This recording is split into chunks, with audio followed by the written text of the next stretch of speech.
You have an amazing book, Becoming the One, that has taken over the world by storm, an amazing community at Rising Women. And you have this really interesting story that I started to read more about, where you were in and out of foster care for a while. Is that right? Up until you were 16, I think. Yeah. You grew up without a father. Yeah. And your mother was also kind of having some challenges, so it felt like an intermittent mother, kind of off and on. Yeah. How does someone who grows up in foster care, has to work multiple jobs at 16 to survive, and doesn't really have the mother that maybe they desired, how does someone turn out healthy, conscious, and in a loving, committed relationship with a beautiful child? How does that happen? Well, part of it I can explain, and part of it I feel like is just grace. I often wonder that myself, because I think so many of us go through these things, and I wonder, what's the difference between a person who experiences just as much or more trauma and doesn't make it out versus a person who does. And sometimes I feel that it comes down to knowing that we were loved, because even though I went through so much pain and I experienced a lot of abandonment and abuse and all of these things, there was this part of me that knew that I was loved. Really? Yeah, like I knew that my mom loved me. I knew she couldn't care for me. When did you know this? How old were you? Like your whole I think childhood? I always knew, even though there's a lot of wounding and a lot of relational rupture and virtually no security at all, I still knew that she loved me. And so that, I believe, is one of the most important things that we carry with us, is to know that we are loved. And so I always carry that as a relational principle as well. It's like how we remind people that they're loved and that they're cared for, even if we go through hard things together or we have traumatic experiences. Just having that as a base, I think, is what allows us to survive it. How did you, so you knew that, like in your core, you knew that you were loved, even though your father wasn't around, your mother was off and on, and you were in foster care. You still knew it. Yeah. There's something about growing up with a single mom. And I think most people who have experienced that dyad know it's a very deep, intimate relationship. I mean, all of relationships with our parents in some way are very deep and intimate, even if it's just in our own hearts and minds. But I had this very deep relationship with my mom. And because she experienced mental illness and all of these developmental issues, it was more like having a friend. So when I look back at my history with her, there are a lot of good memories with play, because she was more like my age. So we could have a lot of fun together. She just couldn't care for me or create a safe container or boundaries or be consistent in any way, because she wasn't able to do that for herself. And so we did have a lot of fun in those moments where, we were being kids together. And I knew that she had a lot of love for me. And also I saw a lot of suffering. There was a lot of self-harm and a lot of her having to be in somewhere else so that she could survive, right? And so that helped me build a lot of compassion once I moved through it. But how old were you when you started to understand how to have compassion for your mom? True compassion, I was probably 28 years old. Okay, yeah. Yeah. It took a while. Oh, yeah. So you weren't like, I'm 12 and I need my mom to be there for me, and I have compassion that she's emotionally unstable in this moment or suffering. I knew that she was, but it was more painful for me. So I remember, packing my whole world into my backpack and running away in the middle of the night from foster homes and walking for 3 to 4 hours in the middle of the night to show up on her doorstep. Really? And sleeping outside on her doorstep, wanting her to let me in. Or her, she was in the hospital a lot, and so often she wouldn't even be there. So I was just a kid looking for the love of her mom, and I loved my mom a lot. And so eventually that sort of turned into bitterness and a really rough exterior, which is how I started, which is a lot of anger. So you were very angry kind of your late teens, early 20s? Even really as a kid, that was my main defense mechanism. Yeah. Like I was much more comfortable sharing anger than sadness. We all have this. It's either anger on the front or sadness on the front. And what's underneath it is the opposite emotion. And because of the environment I grew up in, vulnerability wasn't safe. And then as I hit 12 years old, I was drinking, sleeping on couches, hanging with people who were 5 to 10 years older than me, in and out of jail, doing drugs. So being vulnerable was not safe. And so anger was all that I knew how to show. I really didn't know how to let love in at all. Wow. So you were craving love, but you didn't know how to let it in because it wasn't there consistently also. Maybe it was there when you were playing with your mom from time to time, but it wasn't a consistent feeling. Yeah, So it wasn't safe. it wasn't safe. And as I got older, I represented a lot for her too. And she wasn't mothered past probably 9 Right. at all. And So she was never mothered, but So she was looking for you to help her a lot exactly. and be strong for her and help her. That's a lot of weight though on a child. Yeah. Yeah, it was. Yeah. And it was also sort of a gift in disguise now. You know, she said to me when she was visiting last, she said, "How do you love me? Like, why do you still love me after everything that I've done and put you through?" And I joked with her and I said, "Well, now I have a blossoming career, you know?" But the reality is who knows who I would be without the gifts of those lessons. And I always felt, even at a very young age, that these lessons were experiences for me to gather so that I could be of service, Wow. not so that I could just sit in suffering. You had that feeling like, I'm going through this pain. This is going to help me one day. Yeah. Really? Yeah, I had visions of it when I was very young. I never had that thought literally until maybe 5 years ago, where when challenging things would happen in my life, I was sad, frustrated, anxious, depressed, whatever it was, upset, angry, all these different things. I wasn't thinking this is happening for my future self to like serve in a greater way. That wasn't until about 5 years ago when I kept going through breakdowns and I was like, every breakdown I've had in my past has helped me now. Like it's given me some wisdom or lesson or experience or something, or compassion or whatever it might be. And so then I started looking at every breakdown in the last 5 years as this is exactly meant to help my future self serve greater, understand more how to take care of me or others. And I stopped fighting those moments. But you knew this at an early age. That's crazy. Yeah. But who taught you this? Spirit. Wow. Yeah. Yeah. And I always loved to write. So that's where I channeled it. You know, it was my thing. And so I think in some ways, as, that artist archetype, I would enjoy some of those moments of suffering because it would make me very creative. Yeah, you're like, okay, I'm in my pain. Let me Yeah. draw. Let me write something. Yeah, when I was like maybe 17, 18 in this really situationship that's lasting many years, very hot and cold, but I kind of loved it because I was like, ooh, this is good writing. Wow. So you have to work through some of that stuff. Sure. The suffering artist. Yeah. Now, how did you learn? What were your relationships like with, I guess, men in your teens and 20s without having your father really there at all? Your mother hot and cold, being in foster homes. How did you have relationships early on? Were they healthy and conscious, or were you attracting people based on a wound? It was complete chaos. Really? It was complete chaos. Well, when I was a kid, I was actually really scared of men because my mom came from a lot of abuse and she didn't have a healthy template. And so the things that she said about men were not good. Scary. So I didn't hear any good things about men. And I never had a dad that came home at the end of the day. So I would be at a friend's house, and the moment the dad would come home, I would be terrified and I would always leave. Really? Yeah, I was really scared. Like as if they were some sort of wild animal. So I couldn't be in the room with them. And so what I realized later is that because I grew up without a father archetype in my life at all, didn't even have someone holding that role. No dad. He was never there. No dad. Never met him. Never seen a photo. Don't know. Is he alive?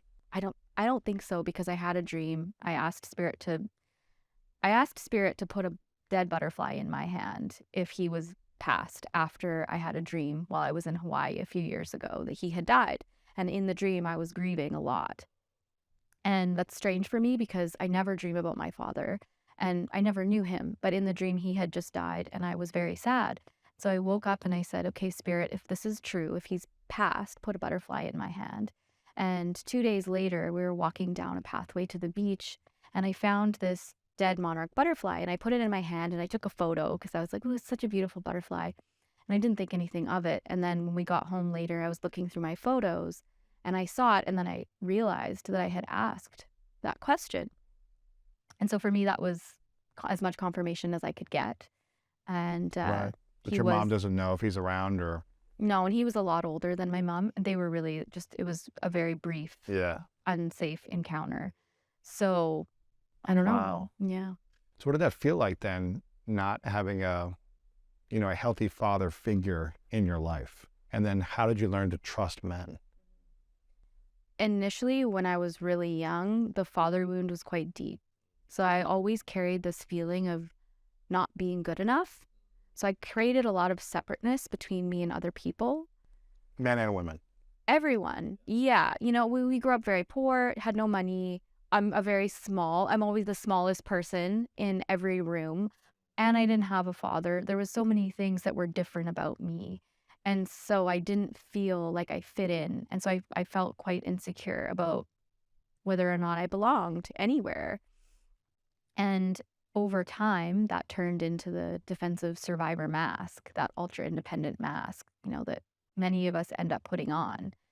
And my learning happened through really painful, unsafe relationships. Really? Yeah, well, I was really looking for someone to affirm me from a very young age. And so all of my relationships up until my early 20s were very abusive, were really unsafe.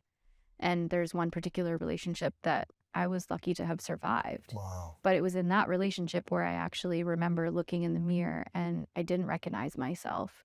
And all of a sudden I had this opening and I just saw myself on stage speaking to women about abuse and healing and recovering. And this was like almost 10 years before I ever began Rising Woman or started anything like that.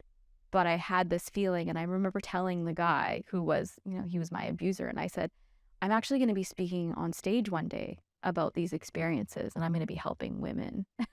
He was like, okay. While you were with him? Yeah, So it you ended stayed with him for a little while. Why do you think people attract someone that can be abusive and then stay in that type of relationship once they've been abused? Yeah. Where does that wound come from? I mean, it's almost harder to leave once there's been abuse, because when you look at the brain, and this is just the science aspect of it, is the brain changes when there's abuse. And it's sort of like these highs and lows that create deeper bonding. So the more ups and downs we have with somebody, the deeper we bond, which is like the trauma bond that we all hear about, and like this toxic relationship, which is why so many people are like, oh, well, the sex is so good, or we're just so passionate together, but everything is chaos. And the deeper we go, the harder it is to get out of that. And on top of it, a lot of us who have experienced abuse have sort of normalized chaos and dysfunction. I grew up witnessing abuse. I grew up witnessing domestic violence, in homes that I was in, or around me, because I didn't grow up in safe areas. And so for me, I knew that it wasn't a good thing, but it also wasn't that different from what I had known. It was familiar. It was. And that was a nervous system pattern that I was working with. Wow. And so a lot of the work that I've done has been to reclaim my own inner mother and father and to heal my nervous system, to actually be able to feel happy and comfortable in safe, secure situations, rather than actually unconsciously craving the chaos and dysfunction that I was so used to. Yeah, I think I was very used to that as well. And I wasn't looking for chaos, but I somehow always attracted it. Yeah. And I don't know why that was the way, why I kept repeating that cycle until I really said, okay, this does not work. Like when I meet someone, I shouldn't have these crazy emotions or these crazy butterflies anymore. I should have a feeling, but not some crazy feeling. Yeah. And it should be more of a conscious approach to getting to know someone and seeing their total behavior, like how their words meet their actions, meet their behaviors, and how the whole package. And as opposed to going into something super fast and explosive. Yeah. Like go slow and conscious. Yeah. Falling into a relationship versus consciously choosing it. Yeah, exactly. Something that I really never did until I met my husband. Really? Yeah, I never did either. Yeah. So when did you finally wake up and say, okay, I've been attracting these types of men that are chaotic, or maybe some are abusive, or they have abusive tendencies, or are explosive. And when did you finally wake up and say, okay, I need to do things differently? I was in my mid-20s, and I ended up actually marrying somebody from another country. He was American. And we didn't want to get married. It's just that we were together for many years. And in order to try to make the relationship work, we needed to both be in the same country. And so we got married, and quickly, right after that, things just turned for the worse. It wasn't good already. It wasn't an abusive situation. We were both in our mid-20s. We were very immature. Both had very deep mother wounds and deep father wounds. Neither of us had a father. So you want to talk about projections. We were just projecting all of our parental wounds onto each other. I don't know if we knew each other at all, truthfully. What? And in that relationship, I was deeply betrayed. There was a lot of betrayal, and it was as if the rug was ripped from underneath me. At the time, I lost all of my money. My cat, my soul cat, ran away. He left with another woman, and I gained like 20 pounds in a month. My hormones stopped producing because I had experienced so much stress from my abandonment wound being triggered. I went and tested my hormones, and all I had was cortisol. I was physically sick. My body physically just stopped. Everything stopped. And I remember a moment where he had come. He had been back and forth very sporadically, not in communication. We had shared a home, obviously, we were married. And he came to get some things. And instead of being vulnerable, because of course I didn't know how to do that, I just yelled at him and chased him out into the road without my shoes on and said, don't ever come back. I never want to see you again, which was not true at the time. And as he drove away with his new girlfriend, I remember feeling like I was 3 years old. And all of a sudden I had this flash of when I had been dropped off the first time at a foster home when I was 3. And I saw my mom's headlights pulling away, and I remember screaming and crying. And all of a sudden this relief washed over me. And it was just like, this is not about him. This is not about them. This is about you and your mother wound. And this is what you need to heal. This is about your own inner stuff. And even though it was so painful, in that moment, I was so grateful because I knew that I could get through it, because the pain was so deep that if it had been about him, I might not have survived it in my mind. But because it was about me and my inner work, I felt empowered. And so I just dove in. And that's kind of what kickstarted my healing journey. Yeah, because you'd been essentially abandoned or betrayed by your father, who was never there. You've been betrayed by your mother. You've been betrayed by friends and, foster individuals and boyfriends in the past. And then now your husband you're being betrayed by. Yeah. But it sounds like you realize you were betraying yourself as well. Yeah, I was just repeating. By making unconscious decisions based on wounds, as opposed to based on a vision of what you wanted, a healthy vision. And there's no, I'm not blaming you. That's something I did most of my life too. Yeah. And it's really cool that you got that awareness then, because a lot of us, myself included, repeat these patterns over and over again until the pain is so deep, until it's like, I just feel like I've ripped open everything in my body. I have nothing left. Exactly. Then hopefully you can wake up and have some clarity. What happened for me, and it sounds like it's what happened for you. What was the next step after that so that you could get to a place of conscious, healthy relationship? Most of us hit that wall in crisis. And that's the opportunity. We can go down the path of bitterness, or we can be like, okay, this sucks and I never want to experience this again. So let's feel all of the feelings that I've never felt before. And that's probably what you experienced. I know it's what I experienced. All of a sudden, this hardened, ultra-independent survivor mask was just ripped off. And all of a sudden I had feelings that I had to feel and vulnerability that needed to be expressed. And I had no idea how overwhelming that was going to be. And at one point, I just laid face down on my bed and closed my eyes. And I felt like I was on a psychedelic journey just from the pain. I would go to bed at night and think, I might die in my sleep tonight because this hurts too much. That's how deep the abandonment wound had been ripped open. And so I started doing deep mother work. I started doing a lot of transpersonal therapy, kind of Jungian style. I did a lot of medicine work, a lot of medicine ceremonies, over and over and over again.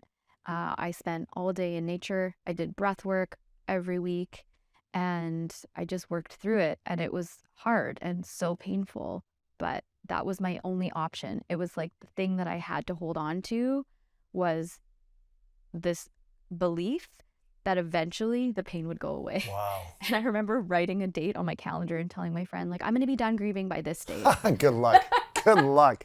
And I kept having to move the date, and eventually I stopped setting a date, you know? Healing's a journey. Yeah, it is. It's not like this destination, like it's going to happen by now. I've said the same thing to myself in the past. I'm like, I'm going to make a decision by this. I'm going to be fine by this time.